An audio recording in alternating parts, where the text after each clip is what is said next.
Hello à tous, j'espère que vous allez tous et toutes bien depuis la dernière fois.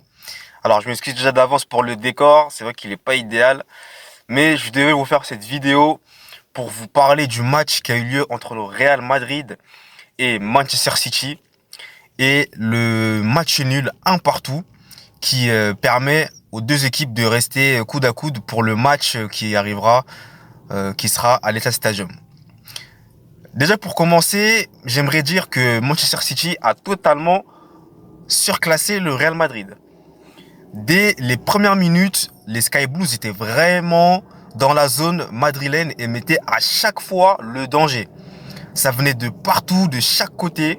Et notamment, un homme en particulier s'est vraiment distingué, comme il a l'habitude de le faire face au Real Madrid. Et je parle bien entendu de Kevin De Bruyne et non d'Erling Haaland. Pour ceux qui avaient deviné Erling Haaland, c'est pas le cas, c'est Kevin De Bruyne qui va vraiment se montrer de maintes reprises face aux Madrilènes. Et fort heureusement pour ces derniers, Kevin De Bruyne a eu des occasions qui ont été repoussées soit par Thibaut Courtois ou soit par la défense madrilène. Par la suite, l'international norvégien, le serial buteur, comme j'ai l'habitude de l'appeler, Erling Haaland, aura aussi des opportunités de marquer. Mais ça va pas donner grand-chose pour l'instant pour City, qui malgré la domination au fil des minutes, que les minutes passent, parce qu'il faut le dire, ils ont clairement dominé la majeure partie de la rencontre. Et bah comme ils dominent, bah les buts ne sont pas au rendez-vous. Et quand vous avez une équipe en face comme le Real Madrid qui a l'expérience en Ligue des Champions, faut le rappeler, 32e demi-finale disputée, c'est un record tout simplement, aucun club n'a fait mieux dans l'histoire de la Ligue des Champions. C'est pour vous dire que cette équipe a l'expérience. Et cette expérience-là va à nouveau faire ses frais et porter ses fruits grâce notamment à une superbe frappe de loin de Vinicius Junior à la suite d'une bonne combinaison qui permet au Real de mener 1-0 sur cette frappe vraiment monumentale. Ederson, limite, il pouvait rien faire. Et la frappe, elle est vraiment venue soudainement. Et ça a permis au Real de prendre les devants, alors qu'ils étaient pourtant dominés la majeure partie de la rencontre. Sur un éclat, ça peut venir de soit Vinicius, Benzema ou Rodrigo. Le Real a été sans pitié face aux Anglais qui payent notamment leur petite lacune défensive qu'il y avait entre-temps ces dernières minutes, avant la première mi-temps, et surtout leur manque de réalisme devant les buts. Donc, au retour des vestiaires, le Real mène par un but d'avance, et le Real a l'opportunité de mener par 2 buts d'avance, grâce notamment à Benzema qui, malheureusement, va se louper sur une belle opportunité, encore une fois, amenée et dirigée par Vinicius Junior, qui aura permis aux Citizens d'avoir encore un sursis et de pouvoir revenir dans le match. Et là, cette fois-ci, on bascule du côté du Real parce que les Madrilènes vont avoir des opportunités assez intéressantes. Et malheureusement, ils vont aussi faire comme City, ne pas marquer, ne pas clore les débats définitivement. Et derrière, quand vous avez une équipe comme City, qui a beaucoup d'occasions et qui ne marque pas, attention parce que tôt ou tard, ça peut finir par rentrer au fond. Et malheureusement, pour les Madrilènes, ça va être le cas avec le but signé Kevin De Bruyne, encore une fois, décisif, qui parvient à transpercer la cage de Thibaut Courtois sur une frappe. Cette fois-ci, Thibaut Courtois était imparable. C'était tout simplement bien placé, tout simplement bien frappé de sa part. Et c'est la justesse technique qui a aussi primé sur ce but magnifique de Kevin De Bruyne, qui répond du coup à Vinicius Junior qui lui a marqué lors de la première mi-temps.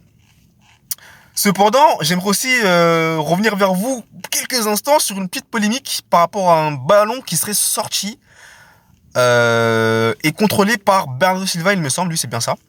Alors, selon plusieurs sources, le ballon est bien sorti, mais l'arbitre ne l'a pas vu et malheureusement, le but par après a été accordé et ils ne sont pas revenus sur l'action pour voir si le ballon était bien sorti ou pas. Donc après, je vais vous dire, le ballon qui soit sorti ou pas à ce moment-là, le plus important c'est de réagir et d'essayer d'aller marquer un second but. Et c'est d'ailleurs ce que le Real va faire, par le biais de Aurélien Tchouameni notamment et de Karim Benzema encore une fois, qui a une énorme opportunité de marquer le deuxième but. Mais malheureusement, bah, ça passe aussi à côté. Et Aurélien Tchouaméni aussi a une opportunité énorme. Mais face à Ederson qui, là, cette fois-ci, est resté sur ses appuis et a pu contrer ces multiples offensives madrilènes qui ne donnaient à rien et qui se conclut par ce match nul, un partout, entre le Real Madrid et Manchester City. Alors, du côté des deux équipes, il y aura vraiment des regrets à avoir, hein, vu que l'un comme l'autre pouvait prendre l'ascendant. On sentait à un moment donné que City pouvait prendre l'ascendant, mais le Real également, au vu de leurs innombrables opportunités.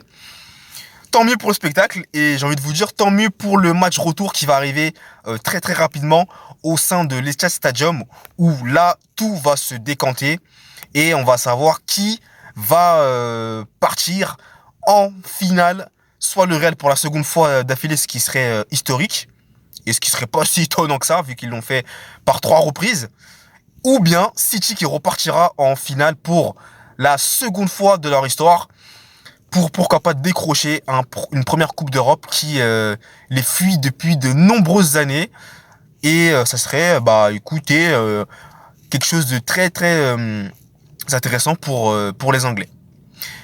Ça sera à voir lors du prochain match retour. Et surtout, restez à l'affût pour ne rien manquer de cette rencontre qui risque d'être chaud bouillante. Voilà, c'était tout pour ce débrief que je fais dans ma voiture. Encore une fois, mille excuses pour ça. Et j'espère que vous aurez apprécié mon contenu. Donc si c'est le cas, comme vous le savez, n'hésitez surtout pas à me suivre dans un premier temps sur YouTube en activant la cloche de notification pour ne rien manquer. N'hésitez surtout pas aussi à me mettre en commentaire ce que vous avez pensé de la rencontre, à me dire vos différents avis, que je ferai un plaisir de consulter. N'hésitez pas aussi à me suivre via mes réseaux sociaux, comme LinkedIn notamment, ainsi que Instagram. Et allez aussi consulter mon blog sportif où je publie régulièrement du contenu.